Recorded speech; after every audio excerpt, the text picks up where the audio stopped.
Esa es una vertiente de las cosas nacionales, de las tareas nacionales pendientes, que han sido, se han ido prorrogando en sus inicios por el tema de la pandemia y la crisis económica y esto, pero lo que es una realidad, porque es una realidad, es el tema de la delincuencia y la violencia ciudadana, que eso en algún momento tendremos que meterle el pico, así como decía Orlando, de todas maneras, y el pico bien profundo, porque ese es de los cánceres que sufren las sociedades y que van haciendo metástasis. Y llega un momento donde meter el bisturí es más difícil, más complicado y más riesgoso que ir haciendo poco a poco medicina curativa. El diputado por la provincia de Santiago, de la circunscripción número 3 del Partido de la Liberación Dominicana, Félix Michel Rodríguez Morel, renunció al PLD, al no coincidir con los lineamientos de esa organización política. Según el diputado, para estar en el PLD hoy hay que ser ciego, sordo y mudo, y yo no soy así. Indicó que el Partido de la Liberación Dominicana ha escrito el manual de hacer lo incorrecto y que actualmente la cúpula que lo dirige lo ha implementado, lo sigue haciendo y por lo visto no pararán. Rodríguez Morel, repito, fue electo diputado en la provincia de Santiago. En ese sentido, reveló que dicho partido es un partido que es de un grupo que ya lo tiene y que no está de acuerdo con su nueva dirigencia. A pesar de no especificar a cuál organización pasará, el diputado dijo que en las próximas horas sabrán porque todo el que me conoce sabe de dónde soy. Rodríguez Michel ganó la diputación con el PLD, como dije anteriormente, en la circunscripción número 3 de Santiago. Señores, y vienen más, mucho más renuncias del Partido de la Liberación Dominicana, de importantes dirigentes y de importantes funcionarios electos.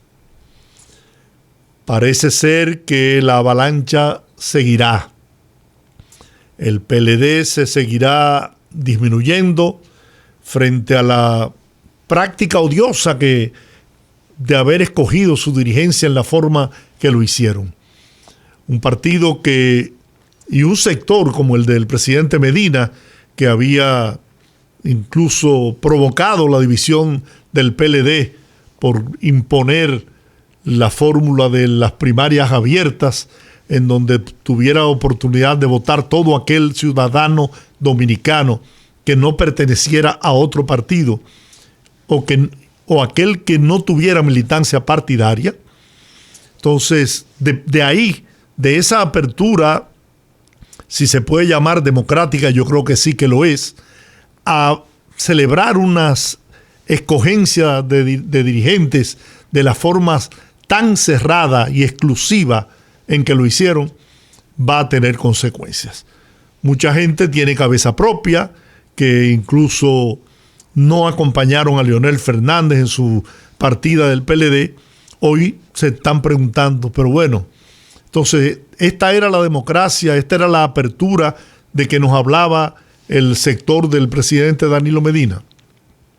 Ahora, si esa gente se va para el litoral de Leonel Fernández, que sepa bien que van a lo mismo, porque ahí el amo y señor de la fuerza del pueblo es el presidente Leonel Fernández.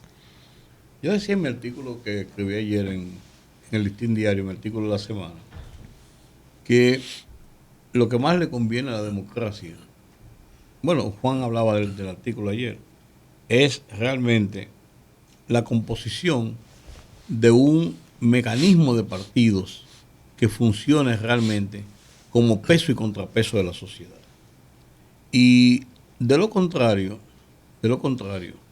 a final de cuentas nosotros podemos vivir un problema de partido único o de bipartidismo muy centrado, en el cual yo creo más en el bipartidismo que en el unipartidismo, por una razón sencilla. Un unipartidismo, como se convirtió el PLD en un momento determinado, era prácticamente una dictadura partidaria o partidista y política. O sea, no había quien le hiciera sombra, y eso le da una suerte de libertades para hacer lo que ellos creen, los políticos, que le da la gana, y no debe ser así. Yo creo que en un momento determinado el crecimiento del FUPU es interesante y la reorganización del PLD como partido es interesante. Pero mi observación está, ¿qué va a pasar con los partidos minoritarios en una proporción tan grande que forman parte de esa estructura partidaria? Tú me dirás, bueno, pues nos sacan entre todos, nos sacan un 5%. Sí, cuantitativamente son débiles, pero cualitativamente en un momento determinado pueden ser parte del equilibrio necesario en una sociedad, que al gobierno le conviene, que a la oposición le conviene, que al sistema democrático le conviene. Claro, manejándolo, estoy hablando dentro de las formas ideales de una discusión política real en el país. Ahora, Rudy, que yo recuerde, aparte del Partido Dominicano de Rafael Leonidas Trujillo Molina, el dictador Trujillo, nunca se había registrado un control prácticamente absoluto del partidismo como lo logró el PLD. Claro, porque el Partido Reformista, que tuvo mucho tiempo en el poder, siempre tuvo el contrapeso del PRD. Ni tampoco se manejaba como estructura política a través del partido, sino a través de la función de gobierno. Correcto. ¿No? Que era diferente. El grupo partidario ahí, porque el Partido Reformista es un partido que se estructuraba y organizaba y actuaba básicamente para los procesos electorales.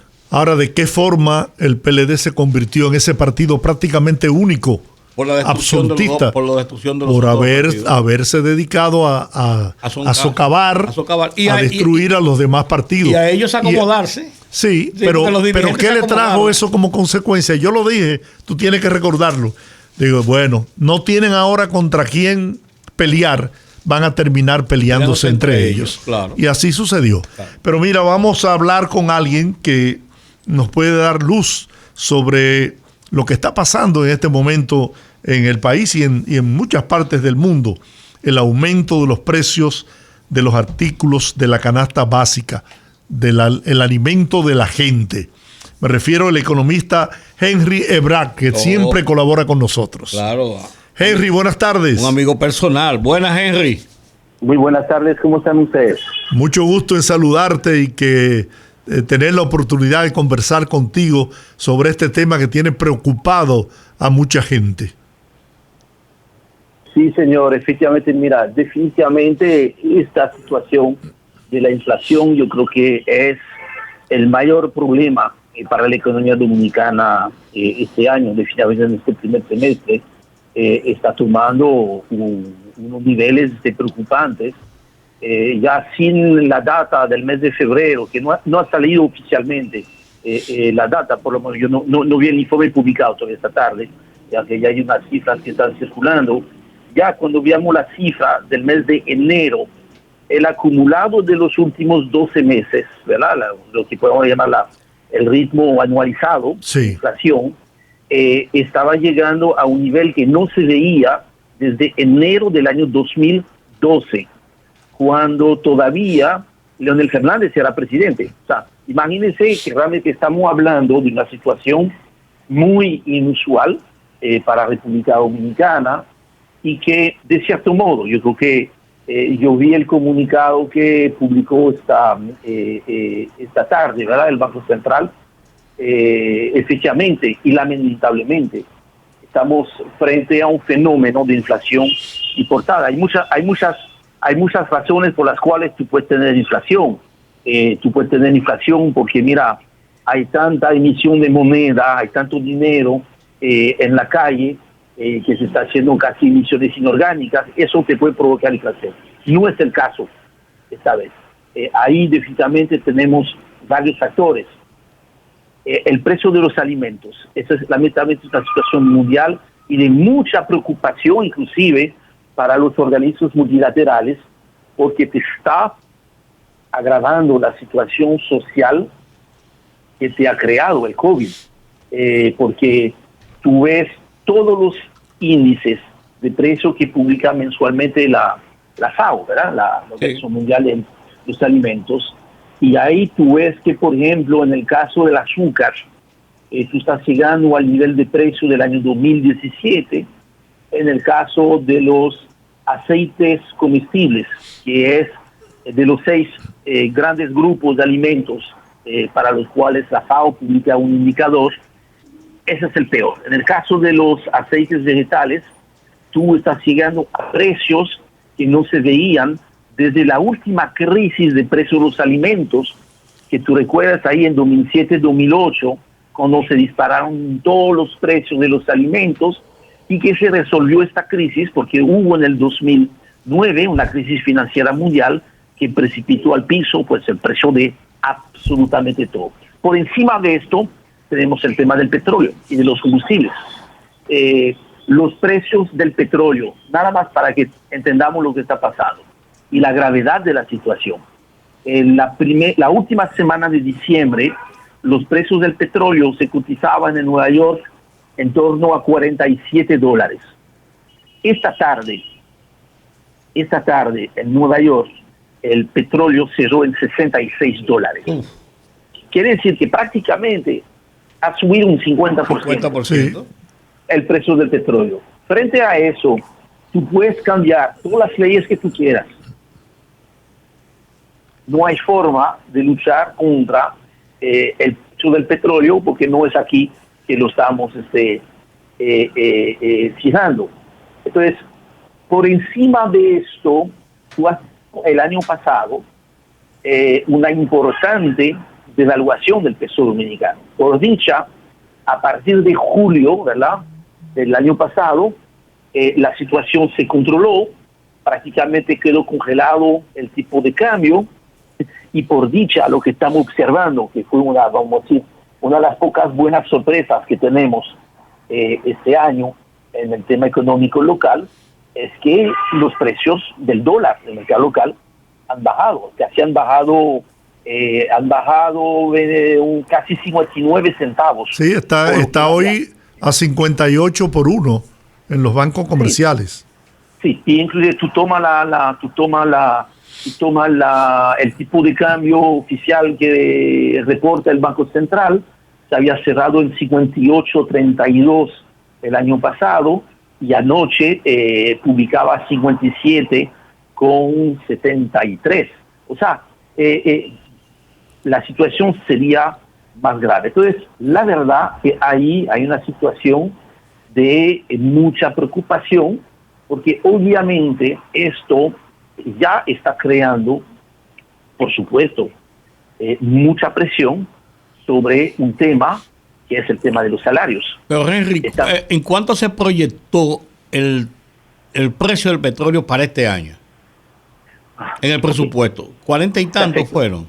Sí, mira, $45.50. Imagínate. Eso, el precio promedio que, vamos a claro, ya, el otro día en la entrevista, me preguntaron, pero ¿quiénes son los genios que hicieron esta proyección?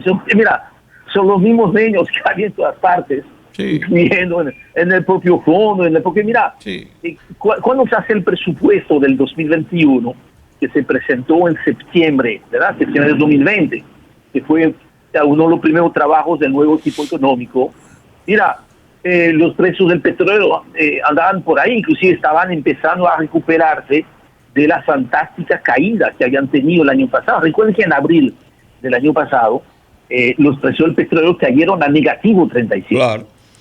Ahora, Henry, ¿por qué se produce este incremento del petróleo de esa manera tan vertiginosa? ¿Por qué? Hay varias razones. Y a veces, tú sabes, en economía, yo acostumbro decir que muchas cosas son monedas de dos caras, ¿no? La economía global se está recuperando. Y eso es una muy buena noticia para la República Dominicana. Pero esta misma buena noticia se convierte rápidamente en parte en mala noticia, porque quiere decir que si la economía se recupera, la demanda de energía sube, por ende la demanda de petróleo y de combustibles crece.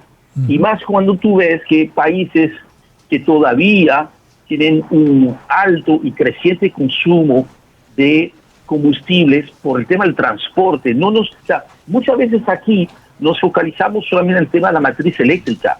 Y es cierto que la República Dominicana es probablemente uno de los países en el mundo que más avance ha tenido en el cambio de su matriz energética. Hace 2 años atrás, casi el 50% de la generación todavía era fuel oil, y este fin de año estábamos apenas en 20%.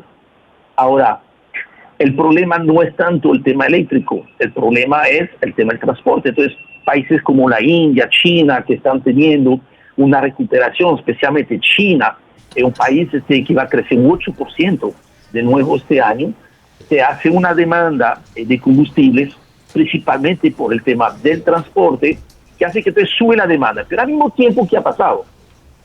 Los países de la OPEP el año pasado fueron duramente golpeados por el derrumbe de los precios. Entonces ahí hicieron lo que pocas veces habían logrado, es ponerse de acuerdo en reducir drásticamente la producción en momento cuando a mitad de año pasado, en plena crisis del COVID, la demanda de petróleo se había caído. El año pasado, a nivel internacional, la demanda global cayó en 8 millones de barriles diarios. Estamos hablando 8% menos en la demanda. Entonces, los países de la OPEP muy inteligentemente se acercaron a los países productores no miembros de la OPEP, como el caso de Rusia, y lograron implementar reducciones drásticas de producción y, más aún, por primera vez, porque no era su calidad primera, fueron muy disciplinados. Henry. Cumplieron con eso. Entonces, de un lado, crece la demanda, se cae la oferta, y por encima de eso, el valor del dólar está bajando en comparación con el resto de las divisas. Tú tienes ahí 3 razones por las cuales los precios del petróleo han subido tan rápidamente. Muy bien. Henry, te agradecemos, caramba, qué pena que el tiempo se nos terminó. Estamos incluso pasados ya. Pero muy agradecido, como siempre, por el soporte que nos da cada vez que pedimos tu opinión. A su orden siempre. Un gran abrazo. Muchas gracias, buenas noches. Un abrazo a todos. Cuídense mucho. Muy bien, terminamos por hoy. Los poderosos se despiden. Nos encontramos mañana. Recuerden, mañana es Viernes de Bellonera. Señor. Y que no se diga más a continuación.